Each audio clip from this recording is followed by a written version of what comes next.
hoje eu estou aqui pra gravar. Gente, no vídeo de hoje eu vou aqui, nesse aqui desse evento, vou falar 3 códigos pra vocês que não conseguiram e não sabem como funciona também. Gente, e pra mostrar também que é verdade, quando estiver perto de eu ter mostrado todos os códigos, eu vou mostrar as 3 coisas pra vocês, galerinha. Galerinha, então bora aqui, ó. Mas antes de começar o vídeo, deixe seu super like, YouTube, se inscreva no canal, clique no sininho das notificações para perder nenhum vídeo novo. E bora lá pro vídeo. Gente, em primeiro lugar... Gente, ali, eu me confundi todinho. Em primeiro lugar, vocês vão aqui. Vocês apertam aqui, ó, nesse negocinho. Vocês apertam nesse coisa aqui, Redeem Code. Quando vocês apertar, vocês vão apertar aqui para escrever. E aqui para poder mandar para receber. Tá, quando apertar, vocês vão... O primeiro código. Jetmovinge. Esse é o primeiro código, Jetmovinge. Eita, gente, peraí. Depois de vocês terem coisa daqui, ó, vocês vão apertar aqui nessa setinha, ó. Redeem... Deixa eu nem entender ali. Redeem alguma coisa com sucesso. Tá, o segundo código é Strica, gente.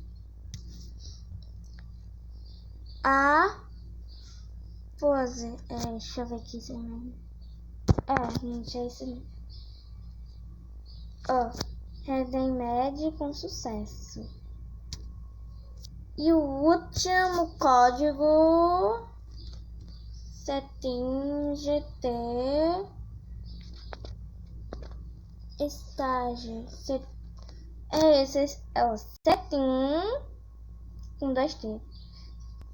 Ó, não ligue, gente, pro barulho foi da notificação. Setting GT estágio. Depois que já vocês vão aqui, ó, Redeem Med com sucesso. Então, bora lá pra mostrar a vocês quais são os itens que vocês vão ganhar. E daqui a pouco eu boto vocês. Galerinha, voltei. Esse daqui é esse chapéu aqui, gente. Gente, passa aqui no meu inventário e pegue logo esse chapéu antes que fique indisponível, gente. Diz que é um chapéu, mas é um chapéu com cabelo, gente. Que meu irmão tá usando.